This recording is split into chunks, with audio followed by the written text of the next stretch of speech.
Friends, આજે આપણે એકદમ સિમ્પલ અને સરળ રીતે ફ્રાય મચ્છી બનાવીશું, એ પણ એકદમ ગ્રીન.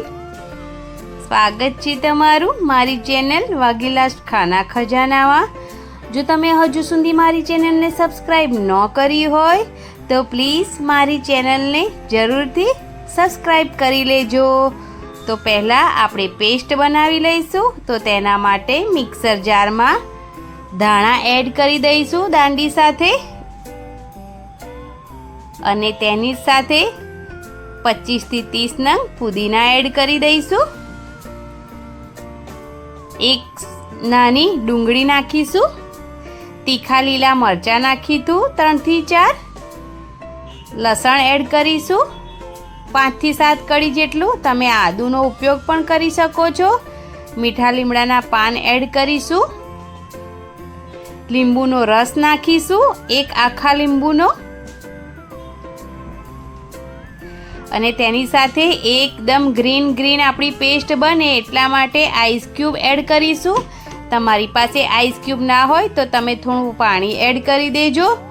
અને મિક્સર જારમાં આપણે રેડી કરી દેવાની છે આ પેસ્ટ. તો પેસ્ટ રેડી થઈ ગઈ છે, તો તેને આપણે એક બાઉલમાં કાઢી લઈશું. એકદમ સરસ મજાની એકદમ ગ્રીન આપણે પેસ્ટ બનાવી છે, જેથી આપણી જે મચ્છી છે એ પણ એકદમ ગ્રીન બનીને રેડી થાય. તો બસ પેસ્ટ રેડી થઈ ગઈ છે. તો હવે તેની અંદર 1 ચમચી જેટલું ધાણા જીરું પાવડર નાખીશું, અડધી ચમચી ગરમ મસાલો નાખીશું, અને સ્વાદ પ્રમાણે મીઠું એડ કરી દઈશું, અને 2 થી 2.5 ચમચી જેટલો કોર્નફ્લોર એડ કરીશું. તમારી પાસે કોર્નફ્લોર ના હોય તો તમે સ્કીપ પણ કરી શકો છો. કોર્નફ્લોર વગર પણ આ મચ્છી ફ્રાય એકદમ સરસ જ બને છે. હવે આ બધી વસ્તુને પેસ્ટ સાથે એકદમ સારી રીતે મિક્સ કરી લઈશું.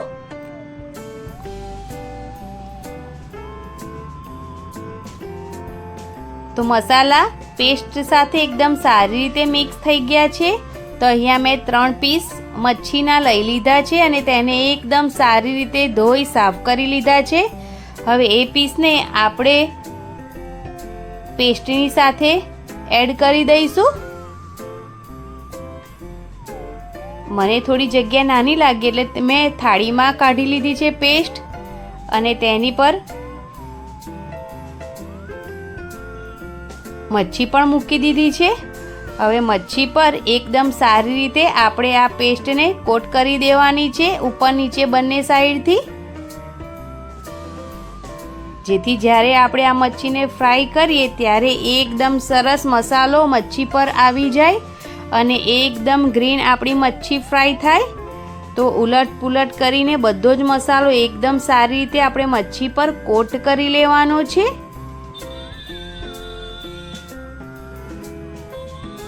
તમે આ ફ્રાય મચ્છી જરૂરથી ટ્રાય કરજો, ખૂબ જ સરસ લાગે છે, અને બનાવવી પણ એકદમ સહેલી છે. માત્ર 5 જ મિનિટમાં બનીને રેડી થઈ જશે એકદમ ફટાફટ. તો બસ આપણે મચ્છી પર પેસ્ટ લગાવી દીધી છે.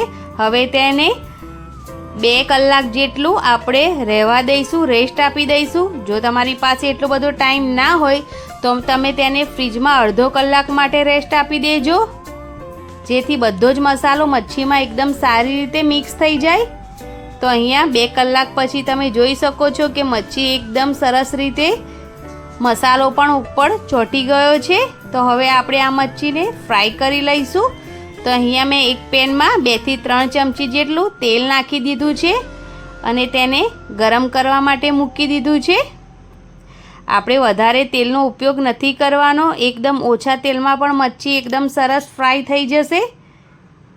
તો બસ હવે જે મેરિનેટ કરીને રાખી છે મચ્છી તેને એડ કરી દઈશું. તમે જોઈ શકો છો કે એકદમ સરસ મેરિનેટ થઈ ગઈ છે આપણી મચ્છી. પેસ્ટ ઉપર નીચે એકદમ સરસ લગાઈ ગઈ છે. તો એકદમ ધીમા તાપે આપણે આ મચ્છીને ફ્રાય કરવાની છે, જેથી અંદરથી પણ એકદમ સરસ શેકાઈ જાય આપણી મચ્છી. અને હવે ઉપરની સાઈડ થોડો મસાલો વધારે લગાવી દઈશું જે બચેલો છે તે.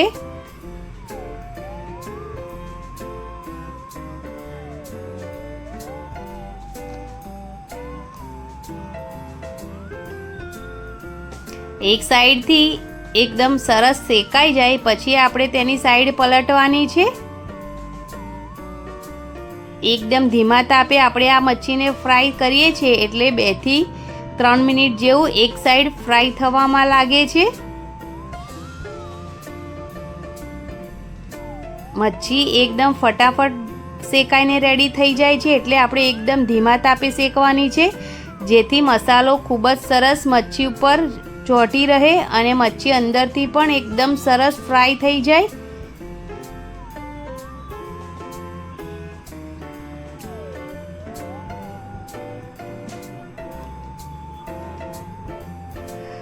એક સાઈડથી મચ્છીને 2 મિનિટ જેવું થઈ ગયું છે ફ્રાય થતાં. તો હવે આપણે તેને ચીપિયાની મદદથી બીજી બાજુ પલટાવી દઈશું. તો તમે જોઈ શકો છો કે મચ્છી એકદમ સરસ ફ્રાય થઈ ગઈ છે અને ગ્રીન જેવો કલર પણ આવી ગયો છે. આ મચ્છી ખાવામાં ખૂબ જ સરસ લાગે છે, એકદમ સ્વાદિષ્ટ. હવે તેને બીજી સાઈડ પણ 2 મિનિટ જેવું આપણે ફ્રાય થઈ જવા દઈશું.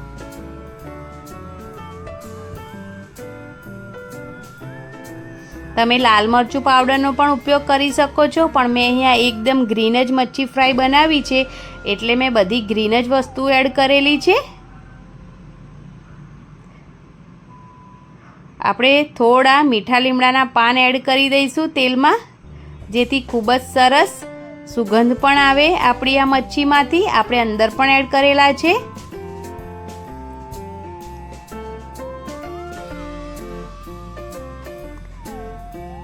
એકદમ ધીમા તાપે આપણે આ મચ્છીને ફ્રાય કરીએ છીએ એટલે મચ્છી બિલકુલ તૂટશે પણ નહીં અને એકદમ સરસ આખી જ મચ્છી રહે છે. તો બસ હવે મચ્છીને ફ્રાય થઈ ગઈ છે. 2 મિનિટ આપણે બીજી સાઈડ પણ ફ્રાય કરી લીધી છે.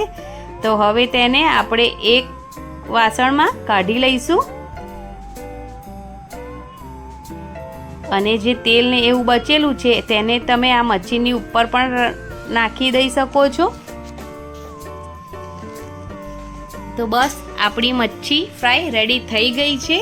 તો તમને જો મારી આ ગ્રીન મચ્છી ફ્રાયની એકદમ સિમ્પલ રેસીપી પસંદ આવી હોય તો પ્લીઝ મારી ચેનલને જરૂરથી સબસ્ક્રાઈબ કરી લેજો. કોમેન્ટ કરીને જરૂર જણાવજો કે તમને મારી રેસીપી કેવી લાગે છે. લાઈક કરવાનું બિલકુલ ના ભૂલતા અને શેર જરૂરથી કરજો. Thank you.